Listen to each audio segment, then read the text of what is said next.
Beef biryani செய்யலாமா? Beef பிரியாணிக்கு காலையிலே போயிட்டு என் தம்பி பீஃப் வாங்கிட்டு வந்துட்டான். பீஃப் வந்து நம்ம எவ்வளோக்கெல்லாம் இளங்கறியாக வாங்குகிறோமோ அவ்வளோக்கு டேஸ்ட் நல்லாவே இருக்கும். ஸோ பீஃப் வாங்கிட்டு வந்ததுக்கப்புறம் அதை நான் தனியாகவே பாயில் பண்ணி ஃபஸ்ட்டு நான் எடுத்து வச்சுக்குவேன்.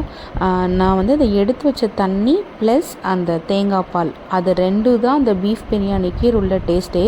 பீஃபை வந்து நம்ம மஞ்சப்பொடி போட்டு ரொம்ப நேரம் ஊற வச்சோன்னா அதில் எந்த ஸ்மெல்லுமே நம்மளுக்கு வராது. ஸோ வந்து ரொம்ப டேஸ்ட்டுமே ரொம்ப நல்லாயிருக்கும். நான் ஒரே ஒரு கரம் மசாலா பொடி மட்டும் நான் திரிச்சு போடுவேன், வேறு எதுவுமே போட மாட்டேன். அதே மாதிரி நான் ஜாம் செஞ்சேன். என்னென்னா இது தக்காளி ஜாம். தக்காளி நல்லா நம்ம பாயில் பண்ணிவிட்டு மிக்ஸி ஜாரில் ஒரு அடி அடிச்சுட்டு நம்ம சுகரு அப்புறம் முந்திரி பருப்பு இதெல்லாம் போட்டு நெய்யில் போட்டு பண்ணோன்னா சூப்பராக வரும் தக்காளி ஜாமு. என் ஹஸ்பண்ட் வந்து இன்றைக்கி வந்து கத்திரிக்காய் தொக்கு பண்ணாங்க, அதுவுமே ரொம்ப யம்மியாக வந்துருந்துச்சு. அந்த பிரியாணியை நடுவில் வச்சு சைடில் இந்த மாதிரி டிஷ்ஷஸ்லாம் வச்சு சாப்பிட்டுட்டு ஒரு ஐஸ்கிரீம் சாப்பிட்றது என்ன சுகம் தெரியும்.